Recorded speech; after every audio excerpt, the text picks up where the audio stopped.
often say, if you're going to talk about me to my face and not behind my back. But sometimes, based on what someone says, I might prefer for them to talk about me behind my back. In John chapter 7, the Jews' Feast of Tabernacles, or Feast of Booths, is nigh. In fact, it's time for it to be occurring. And Jesus eventually goes to this feast of the Jews. He goes somewhat undercover, somewhat privately, and not publicly, because the people were very curious as to whether he's going to be there or not. In fact, the Bible tells us in John chapter 7 at verse 10, his brothers had gone to the feast, and then the Bible says that the Jews were looking for him at the feast. Many of the general population, they were looking for him at the feast among the people, and they said, "Where is he?" And there was much muttering. The ESV says there was much muttering about him among the people, while some said he is a good man. Others said, no, he is leading the people astray.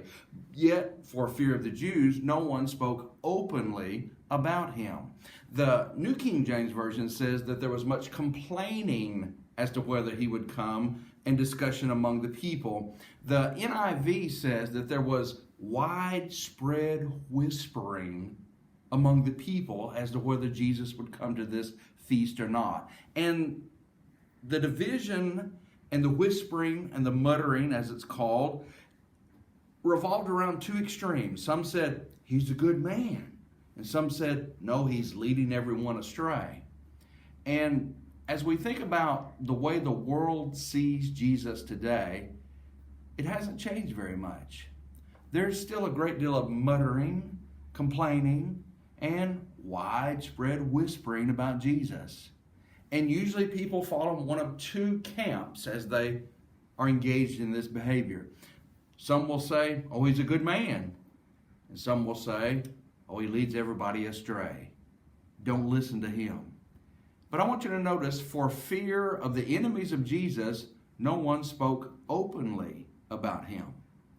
You and I must reach a conclusion regarding what we think about Jesus. Really, it's not a conclusion regarding what we think, it's our faith. And where we're going to put our faith. If we choose not to believe in Jesus, obviously we'll think he's leading everyone astray. We'll think that he's not a good man. But if our faith leads us to understand what the scriptures teach about him, leads us to understand what his words say, then we will obviously end up concluding he's a good man. In fact, he's the Son of God. But may it never be the case that for fear of the enemies of Jesus, we, like these people so many centuries ago, simply don't say anything. We don't talk about him openly. And instead, we're engaged in widespread whispering about Jesus. Let's speak openly about Jesus because we know who he is. We've decided who he is. We're staking our faith on that. We're staking our future on that because Jesus has staked everything for us.